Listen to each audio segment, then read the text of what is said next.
Hi there and welcome to Squid Gaming. Lydia, revive me. Nice try, Fred, but for the last time you can't be in my videos. Why don't you go respawn around somebody else?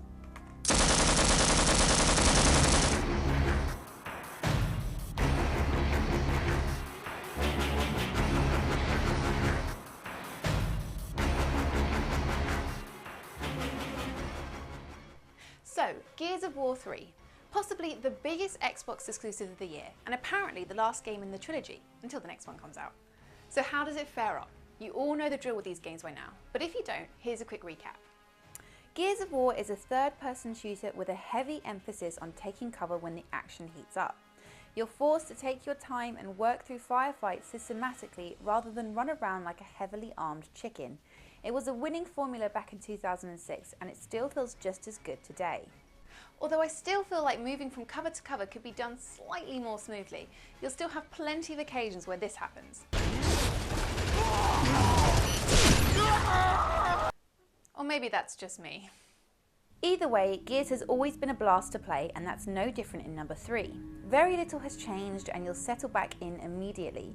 There are some new weapons to spice things up though, including the Retro Lancer, which is like an older, crappier version of the proper Lancer, and the Digger, which is one of those high concept weapons that probably sounded great in the meeting it was conceived in, but you'll never really use that much. In the campaign, anyway. In multiplayer, the Digger seems like the kind of weapon some people will become irritatingly effective at thrashing people like me with. Damn them. The Gears games have always had good scripts, and this is no different. Sure, the core plot is still fairly threadbare. Something about that guy who does Bender and his meat-headed buddies shooting a never-ending barrage of circus freaks. Bite my shiny metal ass! But it's all lovingly told, littered with tongue-in-cheek humour and still capable of being surprisingly touching at times. And all written, I should add, by an English woman. We rock. It also looks great. I'm mostly showing footage from the first act in this review to avoid spoilers, but rest assured the game gets a lot more interesting to stare at the further you get. And with top-notch lighting and particle effects throughout, you get the sense that there's not much more to be squeezed from consoles this generation.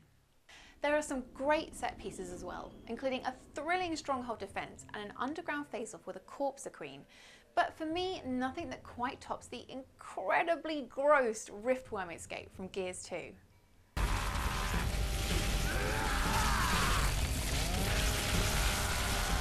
So ultimately, is Gears 3 the best in the series? To be honest, they're all so similar that it's too close to call. Although I've got a suspicion that in a few years, people will look back at number 2 as the best of the trilogy. But all you need to know is that the third game is still an exceptional blockbuster action title, and if you've enjoyed the series so far, it's an absolute must-buy. We're clear! Move out!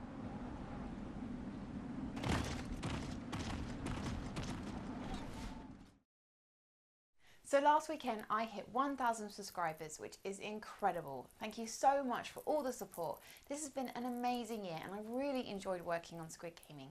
As a little thank you, I'm going to give away either £20 credit for the Xbox or for the PlayStation. To be in with a chance of winning, all you have to do is get a friend to subscribe and comment on this video and I'll include you in a random draw. Good luck, take care, play lots, have fun, and I'll see you next time.